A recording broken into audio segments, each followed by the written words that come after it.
At 8 p.m. this evening, one of the most fascinating matches of the World Cup, the third, hosted at New York, New Jersey Stadium, will kick off. Senegal versus Norway. The Lions of Teranga versus the Nordic Vikings. And just as the Norse once rowed across great expanses of water, tens of thousands of New Yorkers will cross the Hudson to find their seats at what could very well be a Group I decider. For those preparing to attend the game in person, get excited and plan ahead. First, the forecast. Temperatures will cool down a bit this evening, with lows in the mid-60s. We're likely to see some heavy rain begin soon and continue throughout the afternoon and overnight. Do not underestimate the weather. Today's downpours may be intense, thunderstorms may be severe, and winds may be strong. In the words of Fat Joe, yesterday's weather is not today's weather. Please exercise caution while traveling. Take public transit where possible, and do not bike or drive through floodwaters. If rainfall, winds, or storms become severe, please go inside and wait out the dangerous conditions before beginning your journey. Pack a raincoat and stay vigilant. Sign up for emergency notifications by texting Notify NYC to 692-692.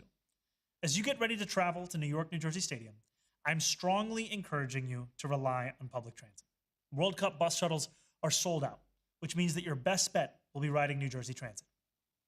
There are still tickets, but they will likely go fast. So please buy one in advance at nynjfwc26.com. Due to inclement weather, riders traveling from Penn Station are strongly encouraged to proceed directly to your designated station entrance so that you can access indoor boarding queues. However you are getting to the stadium, give yourself time by leaving at least 4 hours before kickoff. If you are watching this live, that means plan to leave in the next hour. After all, if you arrive early, you'll not regret watching Derby County's very own Norwegian center back Sondre Langas run sprints, or left back El Hadji Malik Diouf, who shares a name with the true Senegal great, warm up. And remember, once you arrive at the stadium, there are restrictions on what you can bring inside with you. You will be limited to one disposable plastic water bottle, and all bags must both be transparent and meet size restrictions, so no backpacks, large purses, or strollers. For those who are considering driving into Midtown today, I am urging you not to do so. This match is occurring during evening rush hour on a weeknight. There is a gridlock alert, which means that we are expecting heavy traffic and significant delays. Leave your car at home and take the subway, ride a bike, or walk. Bus and shuttle corridors and lanes have already begun and will remain in effect until 1 a.m. 5th and 6th Avenues from 42nd Street to 59th Street will be dedicated to buses and shuttles, as will 42nd Street from 1st to 12th Avenue, West 40th Street between 8th and 11th Avenues, and West 41st Street between 8th and 10th Avenues. And if you are planning to watch the game from somewhere across the 5 boroughs, I want to remind you to take advantage of the $26 meal deal program offered by more than 900 restaurants and bars across our city. Just visit nyctourism.com and scroll down to 5 borough winners special.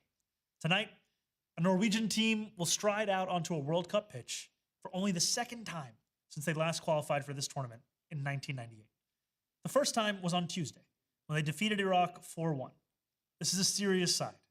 They have players like Martin Odegaard, the Arsenal captain and midfield maestro. They boast fullbacks like Julian Ryerson, whose hair is as audacious as his runs up the wing.